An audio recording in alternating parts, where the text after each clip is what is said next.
남한과 북한이 선관위의 소프트웨어를 같이 합작해서 공동 개발했기 때문에 이 문제가 시작된 겁니다. 부정선거 때문에 그런 거예요. 제가 매사추세츠 대학에 있을 때 이제 아무래도 그 리서치 대학이니까 매사추세츠 때는 리서치를 많이 합니다. 그래서 2017년도, 16년도 이때쯤에는 제가 그 탈북자들 리서치를 많이 했었어요, 중국에. 그리고 뭐 그 이외에 그 다른 리서치도 했고, 작년에는 제가 이제 다른 일로 강연 때문에 한국에를 10여 년 만에 2번이나 나갔는데 7월하고 그 10월에 나가서 시간이 있을 때마다 계속 한국의 그 부정선거에 관한 리서치를 많이 했습니다. 그래서 리서치를 하다 보니까 이제 데이터하고 인포메이션을 제가 이제 콜렉트한 게 많겠죠. 그래서 얻은 결론이 뭐냐, 한국의 이 부정선거가 도대체 언제부터 어떻게 됐고, 조금 자세하게 말씀을 드리면은 한마디로 이야기해서 이 모든 부정선거의 그 근본 원인은 남한과 북한이 선관위의 소프트웨어를 같이 합작해서 공동 개발했기 때문에 이 문제가 시작된 겁니다. 아마 대한민국 국민들 중에서 지금 선관위 소프트웨어를 남북이 공동 합작으로 개발했다라는 것을 아는 분들이 거의 뭐 많이 없을 겁니다. 자, 2001년도에 김대중 정부 때 남북 합작 정보통신 기술을 개발한다 해가지고 남북 합작 IT 회사를 만들 것을 제의를 했어요. 그게 햇볕 정책 중에 일환입니다. 그래가지고 그 북한에서 그 강 바로 건너면은 제일 가까운 데 있는 도시들이 몇 개 있는데 그 중에 하나가 단둥입니다.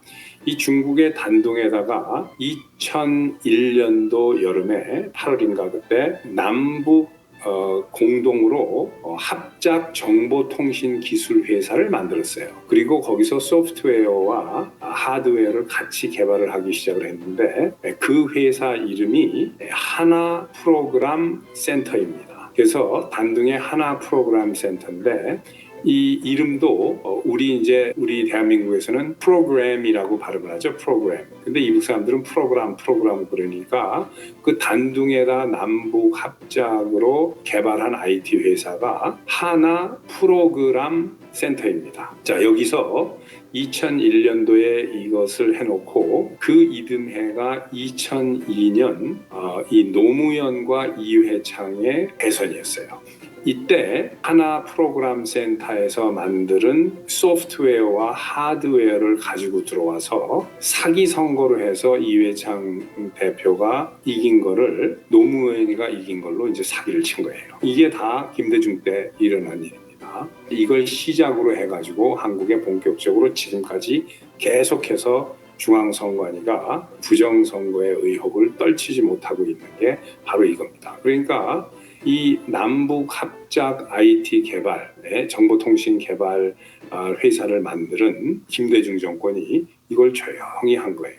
그리고 북쪽에서 김정일이죠. 그 당시에 김정일이가 북한에서 최고의 그 전산학자, 최고의 그 이 컴퓨터 쪽에 지식이 있는 최고의 컴퓨터 사이언스의 신동에 가까운 애들을 뽑아가지고 40명을 차출을 평양에서 해서 단둥으로 보낸 거예요. 그리고 남쪽에서는 10명이 갔습니다. 그러니까 북쪽에 40여 명이 최고 애들이 와서 한국에 10명하고 같이 50여 명이서 하나 프로그램 센터라는 것을 만들어서 소프트웨어하고 하드웨어를 같이 개발하면서 그때 거기서 만들어진 소프트웨어하고 하드웨어를 개발하는데 이 하나 프로그램 센터라는 합작 회사하고 계약을 맺은 회사가 있어요.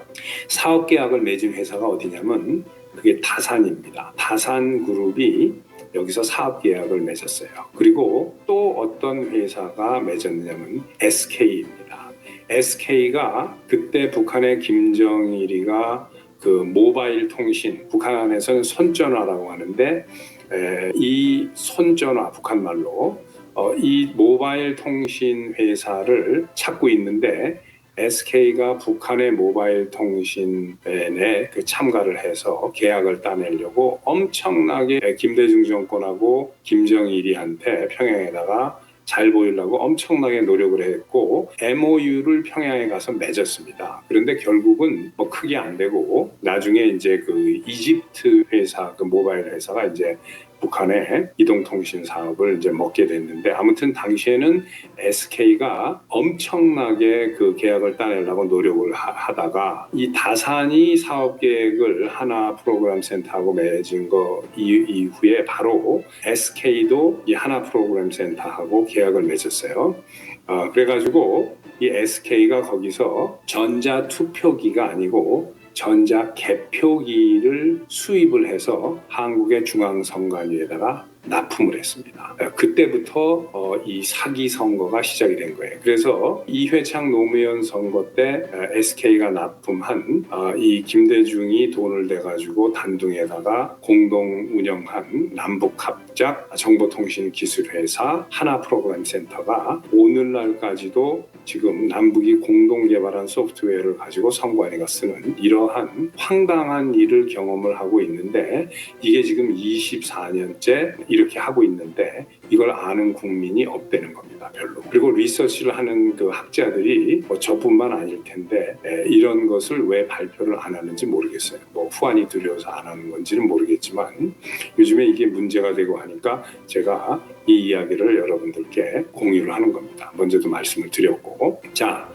그래서 24년 동안 됐는데 그 당시에 그 개발한 소프트웨어 이름이 넷툴이에요. 근데 24년을 쭉 지내왔으니까 이름이 몇 번 바뀌고 뭐 한틀이라는 것도 생기고, 그리고 이제 그 다음에 핸디소프트라는 회사가 있었습니다. 그래서 오늘은 제가 그 이야기를 하기 전에 2002년도에 노무현과 이회창이 이제 그 대선에서 붙었을 때, 이때는 이 하나 프로그램 센터에서 온 이 소프트웨어하고 하드웨어를 써서 이제 개표를 했는데, 여러분들 대한민국 선거법은 옛날부터 지금까지 전자 그 투표를 못하게 돼 있어서 한국은 전자 투표에서는 전혀 문제가 일어나지 않습니다. 한국에서 조작을 어디에서 하냐면 전자 개표를 하는 데서 조작이 나오는 거예요. 그러니까 투표는 그냥 하는데 이 개표를 전자 개표를 하는 겁니다. 그러면서 셀 때 이때 이제 이 문제가 있는 건데, 이 이회창 대 노무현 그 대선 2002년 대선에 김대중 정권이 나쁜 짓을 한 게 뭐냐면은 대한민국 선거법을 절차적으로도 어긴 거예요. 그러니까 소프트웨어라든가 기계를 사용해서 사기친 것도 있지만 법도 어겼습니다. 왜냐면은 대한민국 선거법은 보궐선거에만 전자 이 개표를 할 수 있도록 돼 있어요. 그러니까 이회창과 노무현 선거는 정식 그 정규 대선이었기 때문에 이건 보궐선거가 아닙니다. 그런데 전자개표를 한 거예요. 그러니까 이게 문제가 되는 거죠. 그래서 그 당시에 노조위원장부터 그 선관위의 노조들이 들고 일어났죠. 김대중한테 이거는 잘못됐다 했는데, 이 사람들을 주사파 간첩이라고 거짓으로 몰아가지고 김대중 정권이 감옥에다 집어넣어버리고 입을 막아버린 겁니다. 그때부터 계속해가지고 지금 한국에 이런 문제가 사라지질 않고 완전히 그 부정선거가 계속해서 지금 이어지고 있는 거예요. 자, 이 중앙선관위의 소프트웨어를 관리하는 회사가 한국전자투표 주식회사입니다. 지금도 이 한국전자투표 주식회사는 이 다산그룹의 자회사예요. 그러니까 여기를 조사해 보면은 모든 게 나오고, SK텔레콤 또 SKCNC 당시에 여기를 조사하면은 이 경위를 다 밝힐 수 있는데, 이게 지금 너무 오래되다 보니까 20몇 년 전 이야기니까 안 하는데, 지금도 한국전자 투표 주식회사는 지금도 중앙선관위의 서버와 이 소프트웨어를 관리를 하고 있죠. 그러니까 이 사람들을 보면은 여기를 조사하면 나오는 겁니다. 그래서 우리가 이 하나 프로그램 센터, 그러니까 이 중국 단동에 2001년도에 세웠던 이쪽에 그 남측에서 시스템 통합으로 가서 이 ITC 그 시스템 인테그레이션이라고 그러죠. 그 SI라고 그러는데, 이 시스템 인테그레이션을 다 맡았던 업체가 그 SKCNC예요. 그리고 평양에서 그 이동통신사 사업을 하고 싶어 했던 게 이제 SK텔레콤이고, 그래서 이 당시에 SK가 엄청나게 북한에다 로비를 하고 김대중 정권에다 로비를 했는데, 이 SK텔레콤에서 그 상무가 있는데 이 사람이 그 북한 담당이었고 동부가 그 텔레콤 태스크팀의 최고장이 구혜우라는 사람이 SK텔레콤에서 이 사업을 맡았었습니다. 그리고 구혜우가 여기서 리크루팅을 해서 고용을 한 게 하태경이에요. 그리고 SK텔레콤의 가장 최대 경쟁 업체가 당시에 삼성이었습니다. 삼성전자였는데 이 삼성에는 고한석이라는 상무가 팀장으로 있었어요. 이 북한과 이동통신하고 이런 그 당시 햇볕 정책에서 이 동북아 전체를 담당하는 팀장이 고한석이었는데 이 고한석이가 나중에 그 서울시장 그 비서실장이 됐죠. 그런데 SK에서 자기네들이 이것을 전체를 다 먹으려고 하니까 경쟁 업체인 삼성에 그 고한석 상무를 SK에 이 구혜우하고 하태경이가 꼬셔가지고 스카우트를 해왔어요. 그래서 이 원래 처음에 시작한 세 명이 이 고한석, 그 다음 하태경, 구혜우 이렇게 셋입니다. 여기서 완전히 이 동북아 전체 팀을 만들어가지고 이 하나 프로그램 센터라는 이 회사하고 계속 사업 계획을 하면서 여기랑 계약을 맺어서 여기에서 모든 걸 받아다가 한국에다가 이걸 납품하고 퍼뜨린 거예요. 2017년도에 박근혜 대통령이 이제 탄핵이 됐는데 그리고서 문재인이를 뽑기 위해서 선거가 언제 치러졌냐면 2017년도에 5월 달에 치러졌습니다. 그런데 그때 한 달 전에 이 한국전자투표회사라는 회사가 만들어졌어요. 처음으로. 근데 만들어지자마자 바로 그 다음 달에 이 회사의 소프트웨어가 이게 이제 다산 그룹인데 이 한국전자투표 주식회사의 소프트웨어가 중앙선관위에 독점 계약으로 납품을 하게 됐어요. 한 달 만에. 처음 만들어진 회사가. 이게 어디인지 여러분들이 상식적으로 생각해보면 어떻게 이 회사가 이렇게 될 수 있느냐라고 금방 이해가 가실 겁니다. 자, 그런데 여기에 이제 또 핸디소프트라는 회사가 있어요. 이건 뭐냐면 원래 코스닥에 상장돼 있었던 건실한 그 소프트웨어 회사 기업인데 이 핸디소프트가 2010년도에 상장된 기업이 갑자기 거래가 중단이 됐어요. 그 중단된 이유는 이 핸디소프트의 대표가 290억을 횡령을 해 가는 바람에 이게 거래가 중단되고 회사가 클로즈를 했습니다. 근데 이 핸디소프트는 실제 이 핸디소프트 대표는 그 아무런 잘못이 없는 거예요. 열심히 일을 했는데 여기에 이상필이라는 기업 사냥꾼이 있어요. 전문 사냥꾼이. 이 사람이 들어와 가지고 회사를 망하게 먹어버린 거예요. 이걸 먹어가지고 다산그룹에다 갖다 바친 겁니다. 그러니까 이상필이라는 사람은 전문 M&A, 좋은 말로 해서 기업 인수 합병하는 사람이에요. 전문 M&A 하는 사람인데 그건 말이 좋아서 전문 M&A고 기업 사냥꾼입니다.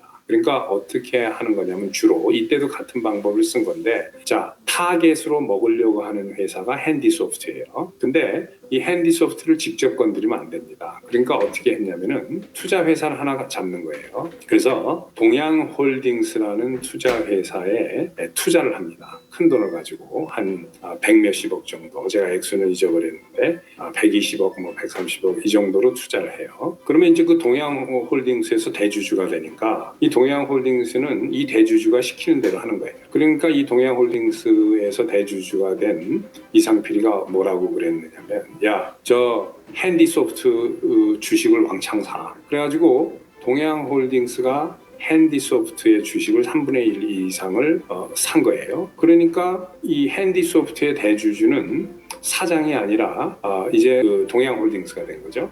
근데 동양홀딩스의 대주주는 이 기업 사냥꾼 이상필이니까. 그래서 동양홀딩스가 핸디소프트로 하여금 몽골에 있는 무슨 구리 광산을 사라고 해가지고 샀습니다. 그래서 거기에서 나가는 대금이 290억인데 이거를 이상필이 횡령을 해서 먹은 거예요. 그래 놓으니까 이 회사가 이제 공금이 횡령이 되니까 회사 돈이 더 이상 그 부도가 나고 문제가 생기면서 코스닥에서 거래 중지가 딱 되면서 회사가 망하니까 이 망한 회사를 주워 먹어가지고 이거를 다산그룹에다가 갖다 바쳐서 핸디소프트가 다산그룹으로 넘어가게 된 겁니다. 자, 이런 식으로 엄청난 일들이 많이 벌어졌는데 제가 여기서 더 이제 많은 이야기가 있는데 이건 다음에 말씀드리기로 하고